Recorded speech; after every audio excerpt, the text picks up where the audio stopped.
Hello, everyone. Today is season 35, episode 6. In this war, I only have 4 fights. Basically, I'm taking Hazard Shift the entire way. So the reason being I have a rank 3 Angela. I think I'm the only one, or one of a few. And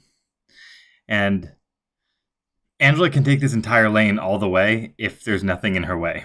And the things that would get in her way would be this season, anyone with Mystic Dispersion, either the global or the node. And I guess the only other thing that would get in her way is like a Magneto on this lane. So those aren't on there, so Angela can take it the whole way, so I took it. I was going to have 5 fights, but someone took one of the Hazard Shift shared minis, so that's all I ended up with. This fight's pretty easy.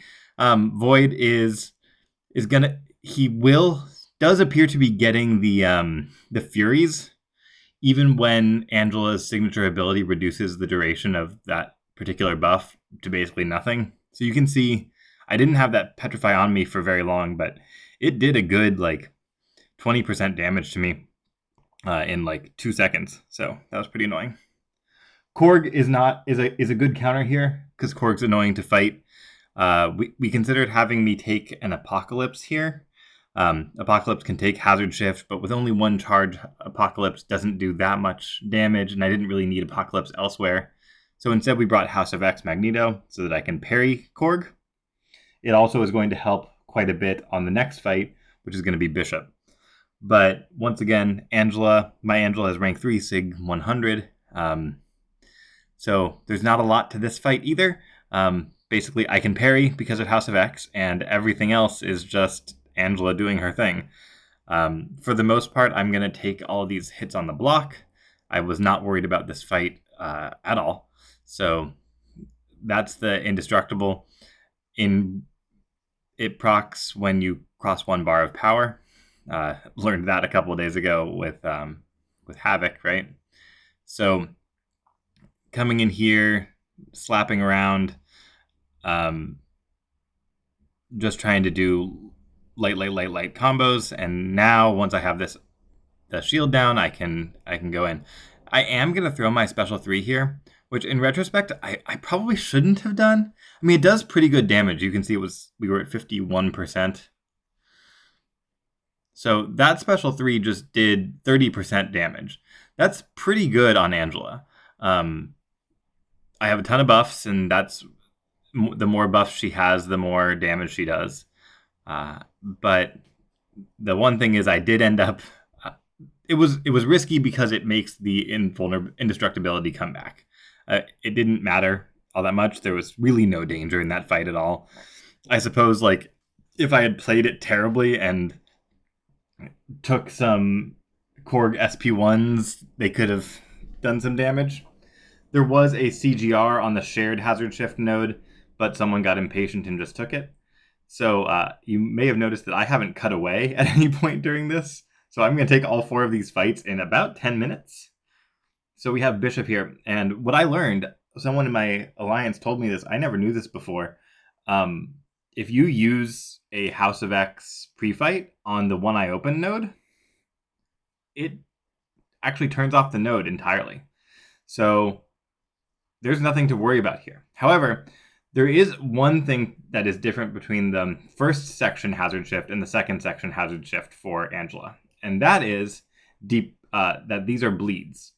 And so if the person is running deep wounds, there is a chance, actually, when you get a bleed on you, that bleed will be extended by the duration of deep wounds, which is maxes out at 2.5 seconds. So there is a risk of having a 2.5 second long bleed.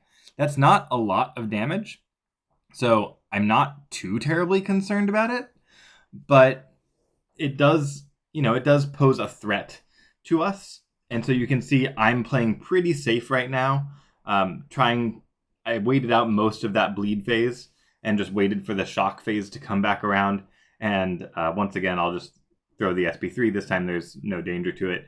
So just tossing off that SP3 to try to end it. And it did. So how exciting. So this last fight is the one that people were talking about, could Angela do this?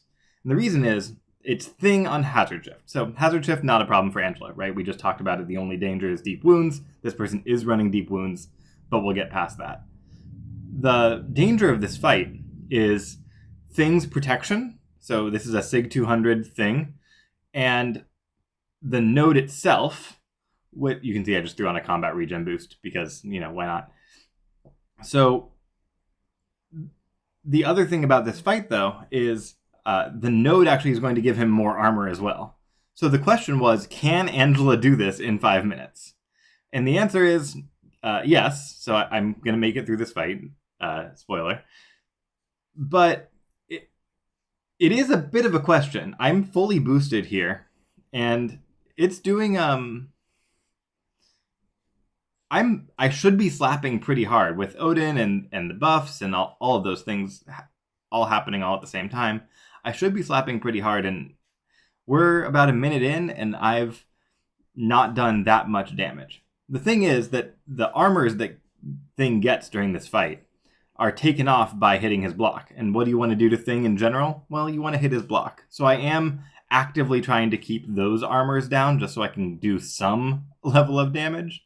And you can see I'm also playing pretty cautiously during the bleed phase. I'm not like totally taking the bleed phase off, but I'm playing pretty cautiously. So SP3 did about 15% damage. Not bad. But it's not the 30-something% damage that we were seeing on both Bishop and Korg earlier.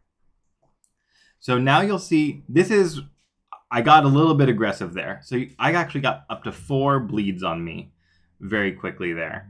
I did not expect that, to be perfectly honest. And it did do some damage to me.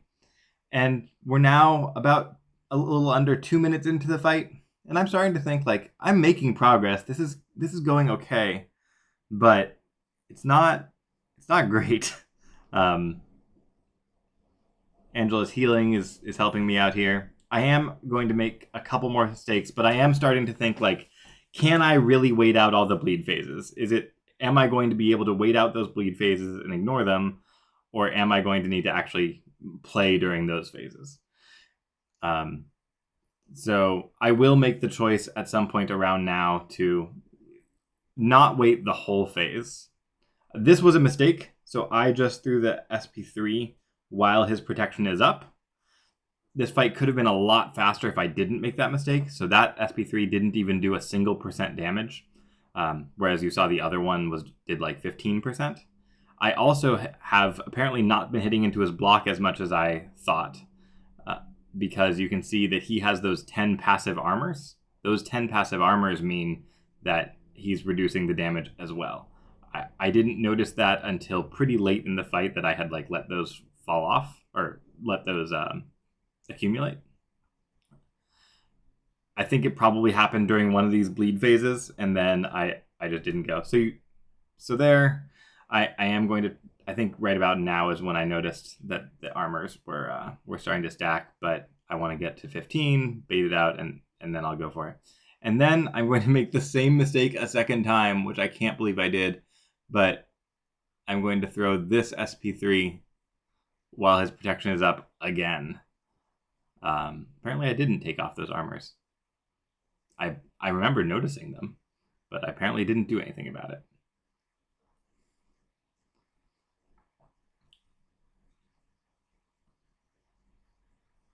So one last one. If I remember correctly, I am thinking I'll just hold my SP3 and throw it just to end the fight. So now he's down to 2%. And you would think that at 1%, this SP3 would kill him.